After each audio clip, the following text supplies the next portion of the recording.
Bonjour Révérend Morgan, Bonjour, bonjour à tous qui me suivent. comment allez-vous? Tout va bien par la grâce de Dieu aujourd'hui. Et j'ai béni le Seigneur pour sa grâce. Et j'ai béni toutes les personnes qui sont, n'est-ce pas, connectées à cette vidéo. Que la paix de Dieu et la grâce de Dieu soient sur vos vies. Au nom de Jésus-Christ. Amen. Amen. Nous allons échanger pendant quelques instants. Je vais premièrement vous demander de vous présenter.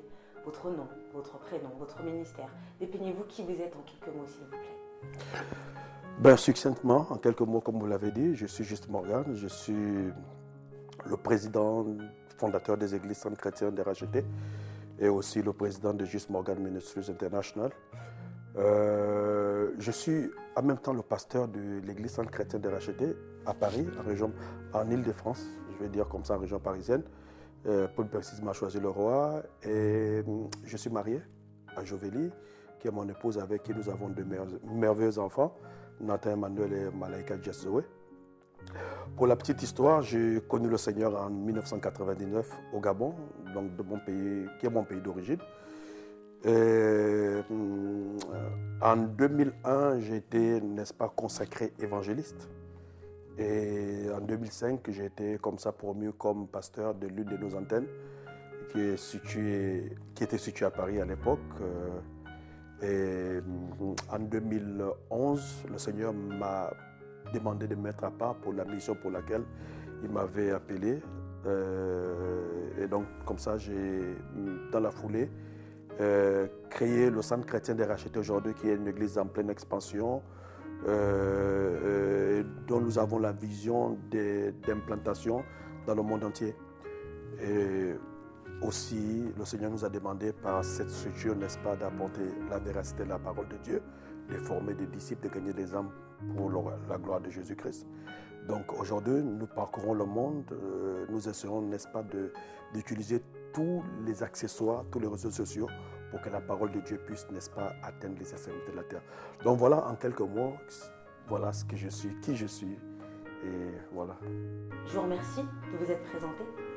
Cette année 2021 a été pour vous une année très spéciale, un événement extraordinaire, si on peut le dire comme ça, vous êtes arrivé. Est-ce que vous pouvez nous le dépeindre et tout d'abord nous dire comment cela a commencé? Vraiment, je dirais, comme vous l'avez dit, que l'année 2021 a été pour moi non seulement une année d'épreuve, mais aussi une année durant laquelle j'ai expérimenté la bonté, la fidélité, la miséricorde de Dieu vis-à-vis de ma modeste personne. Fin 2020, je rentre de la Côte d'Ivoire après trois semaines de mission évangélique. Et je me souviens que le 3 janvier 2021, qui restera une date gravée dans ma mémoire, parce que je crois que c'est ce jour que j'ai contracté la COVID-19. À la fin du culte, j'avais reçu l'une de mes filles avec qui j'étais en train de m'entretenir parce que dans la foulée, elle allait se marier. Et le lendemain de notre entretien, nous envoyons un SMS sur le WhatsApp de l'église disant qu'elle était testée positive à la COVID-19. Et donc, d'entrée, j'ai demandé à ce que toute l'église soit mise en quarantaine par mesure de sécurité pour éviter que la maladie ne se propage. Et aussi que tout le monde aille se faire dépister, n'est-ce pas, pour que chacun puisse avoir son statut sérologique par rapport à cette maladie. Et puis, quelques temps après, honnêtement, je n'ai pas ressenti des symptômes de coronavirus parce que j'avais le goûter, j'avais l'odorat et je n'avais pas de courbature. La seule chose qui paraissait étrange, c'est que je toussais beaucoup. Mais là encore, c'était vraiment... on ne pouvait pas imaginer, je ne pouvais pas imaginer un seul instant que ça pouvait être la Covid parce que le contraste était que la toux qui vient du Covid, elle est sèche et moi j'avais une toux grasse. Et une fois comme ça, un matin, au lever, je suis allé à la douche, j'ai eu des glaires et ma femme avait constaté que dans ces glaires, il y avait des taches de sang. Donc elle a vraiment insisté pour qu'on aille voir un médecin. Et lorsque nous sommes arrivés à l'hôpital, après examen, le médecin avait un soupçon vraiment de Covid-19. Donc il a demandé à ce que nous nous rendions à l'hôpital le plus proche pour faire des examens plus approfondis. Et lorsque je suis arrivé, on m'a fait des examens sanguins et effectivement qui confirmaient que j'étais atteint de la Covid-19. Et donc, dans la foulée, j'ai été interné et aussitôt mis sous assistance respiratoire parce qu'ils avaient détecté que j'avais déjà perdu 20% de mes capacités respiratoires. Donc, ça veut dire que mes poumons étaient déjà atteints à 20%, mais je ne le savais pas, je ne le ressentais même pas. Donc voilà, ils m'ont gardé à l'hôpital. Donc par la suite, est-ce que vous pouvez nous dépeindre ce qui s'est passé par la suite? Votre situation s'est très vite dégradée. Qu'est-ce qu'ont dit les médecins? Quel était le diagnostic et comment vous l'avez vécu? Premièrement, d'un point de vue humain. Déjà, en l'espace de 3 jours, mon état s'est dégradé, mais d'une manière, je vais dire, rapide. Je vais dire inimaginable. Parce que pratiquement de 20%, j'étais à plus de 50% déjà, voire 60% de perte de mes capacités respiratoires. Donc automatiquement, j'étais mis dans un coma artificiel qui m'a valu 8 jours d'inconscience parce que voilà. Et après cela, au sorti du coma, déjà au passage, je vais remercier toutes les personnes vraiment qui ont prié pour moi pendant ces moments terribles. J'ai béni le Seigneur pour leur vie. Et au sorti de mon premier coma, j'étais heureux et j'étais très pressé de retrouver non seulement ma famille qui me manquait, mais aussi l'Assemblée. Mais malheureusement, 2 jours après que je sois sorti du premier coma, j'ai vu, au lieu que mon état se stabilise, mon état s'est dégradé, mais à une vitesse grand V.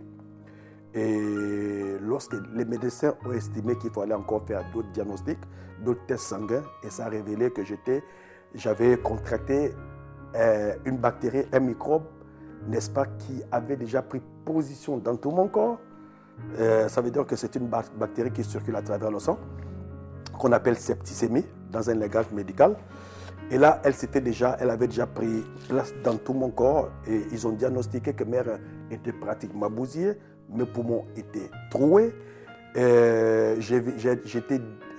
On m'a diagnostiqué du diabète, je n'ai jamais été diabétique.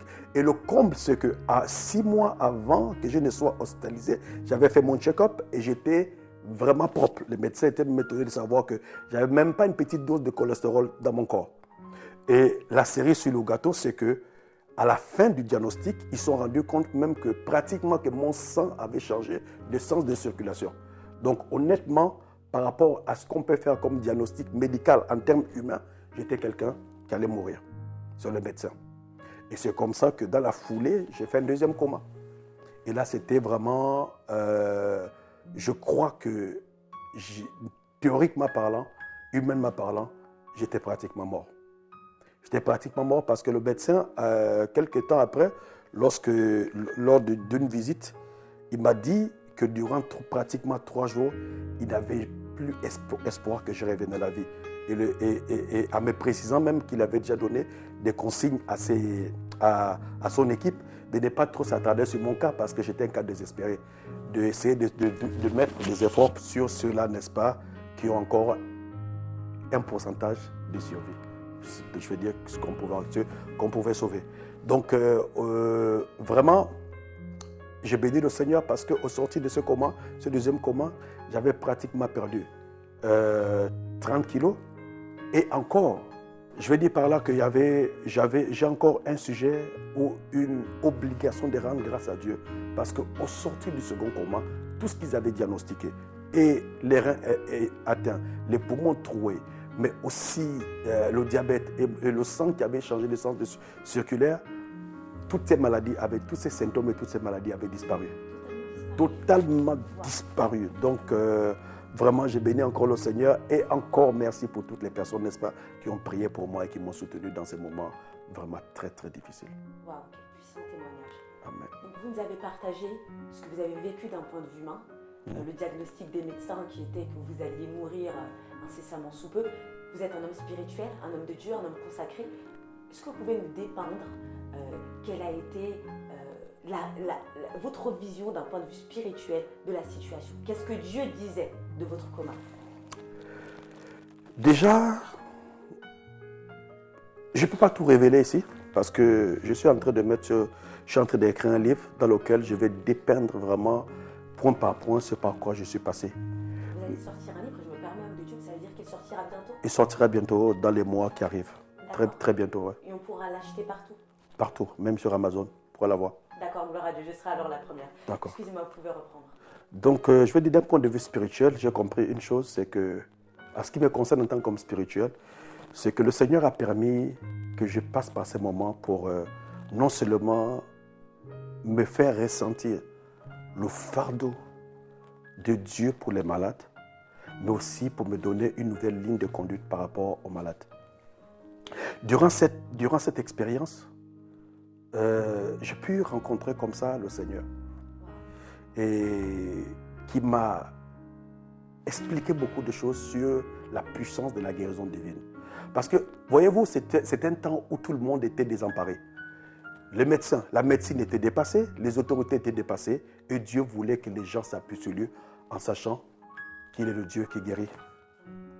Et lorsque le Seigneur m'a apparu, le Seigneur m'a dit que, en fait, aujourd'hui, il a besoin que je sois un porte-étendard pour ma génération. L'un des porte-étendards, je veux dire. Bien, parce qu'il y en a beaucoup.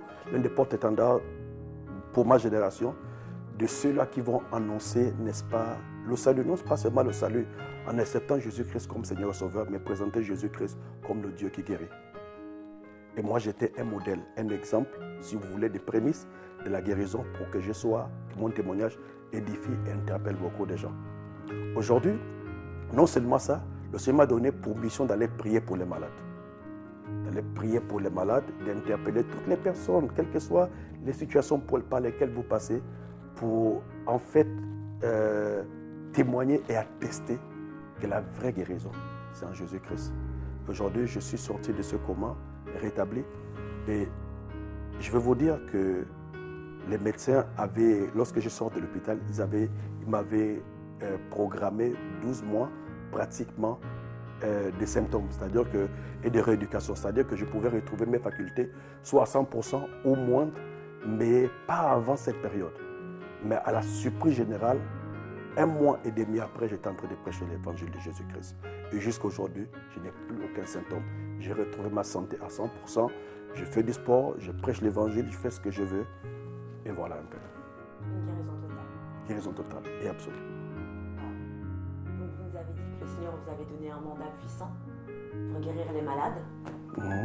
Cela aboutit à une nouvelle vision, un projet. Est-ce que vous pouvez nous dépeindre ce bébé que vous portez en vous, cette vision? C'est une vision très lourde parce que d'abord, ça engage une grande responsabilité par rapport à ce que Dieu m'a dit. On ne prend jamais à la légère ce que Dieu nous donne comme mission parce que ça engage ma personne, ça engage mon être tout entier. Et le Seigneur m'a dit d'aller non seulement annoncer l'évangile. J'annonce l'évangile déjà depuis pratiquement 20 ans, sinon plus. Mais le Seigneur m'a dit d'axer aussi l'évangile sur la guérison.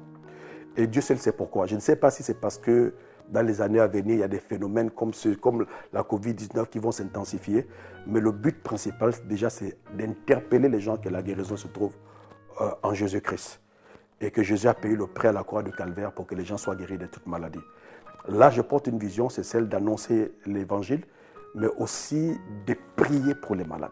J'ai reçu une onction, une bénédiction particulière. C'est une grâce du Seigneur pour prier pour des cas de maladies. Donc, à cet effet, nous voulons, comme ça, organiser d'entrée une veillée de prière. Donc, une superbe vision, extraordinaire, celle d'imposer les mains aux malades et avec le mandat, le manteau de guérir les malades. Mais je me pose la question, homme de Dieu, Jésus n'a pas déjà donné à ceux qui croient en lui la possibilité de prier pour les malades? Qu'est-ce qu'il y a d'extraordinaire?